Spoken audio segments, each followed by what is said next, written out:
RSS ಈ ಹಿಂದೆಯೂ ನೋಂದಣಿಯಾಗಿಲ್ಲ, ಮುಂದೆನೂ ಕೂಡ ಆಗಲ್ಲ. ಇದು BL ಸಂತೋಷ್ ಅವರು ಹೇಳಿರುವಂಥ ಮಾತು.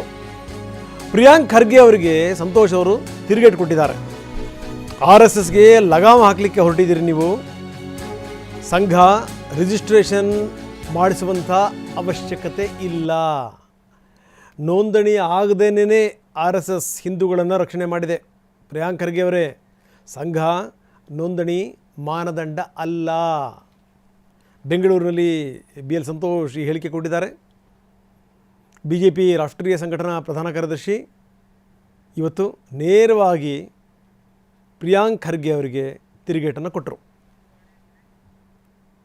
ರಿಜಿಸ್ಟರ್ ಮಾಡಿಕೊಂಡಿರ್ತಕ್ಕಂಥ ಸಂಸ್ಥೆಗಳು ಆರ್ಥಿಕ ಅವ್ಯವಹಾರದಲ್ಲಿ ಮುಳುಗಿ ಜೈಲನ್ನು ಸೇರ್ತಾ ಇರುವಂತ ಜಾಗಗಳಲ್ಲಿ ಕಳೆದ 3 ವರ್ಷಗಳಲ್ಲಿ ರಿಜಿಸ್ಟರ್ ಮಾಡಿಕೊಳ್ಳದೆ ತನ್ನನ್ನ ಕೋಟ್ಯಂತರ ಜನರ ವಿಶ್ವಾಸವನ್ನು ಸಂಪಾದಿಸಿ ದೇಶ ಸೇವೆ ಮಾಡ್ತಾ ಇರ್ತಕ್ಕಂಥ ರಾಷ್ಟ್ರೀಯ ಸ್ವಯಂ ಸೇವಕ ಸಂಘ ವಿಭಜನೆಯ ಸಂದರ್ಭದಲ್ಲೂ ಹಿಂದೂಗಳಿಗೆ ಬಂದಿತ್ತು. ಪ್ರಿಯಾಂಕ್ ಖರ್ಗೆ ಅವರೇ, ನಿಮ್ಮ ರಿಜಿಸ್ಟ್ರೇಷನ್ ಜಗತ್ತಿಗೊಂದು ಮಾಪದಂಡ ಅಲ್ಲ. ನೀವು ರಿಜಿಸ್ಟ್ರೇಷನ್ ಮಾಡಿಕೊಂಡು ಅವ್ರು ಅವ್ಯವಹಾರ ಮಾಡ್ತಾ ಇದ್ದಾರೆ.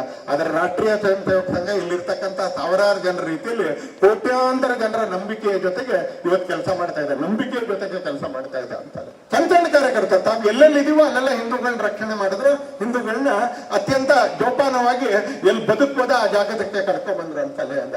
ಅವಾಗ್ಲೂ ಸಂಘ ರಿಜಿಸ್ಟರ್ ಆಗಿರ್ಲಿಲ್ಲ, ಇವಾಗ್ಲೂ ಸಂಘ ರಿಜಿಸ್ಟರ್ ಆಗೋದಿಲ್ಲ. ಯಾಕಂದ್ರೆ ನಿಮ್ಮ ರಿಜಿಸ್ಟ್ರೇಷನ್ ನ ಕಾರಣಕ್ಕೆ ಜಗತ್ತು ನಡೆಯೋದಿಲ್ಲ ಅಂತಲೇ.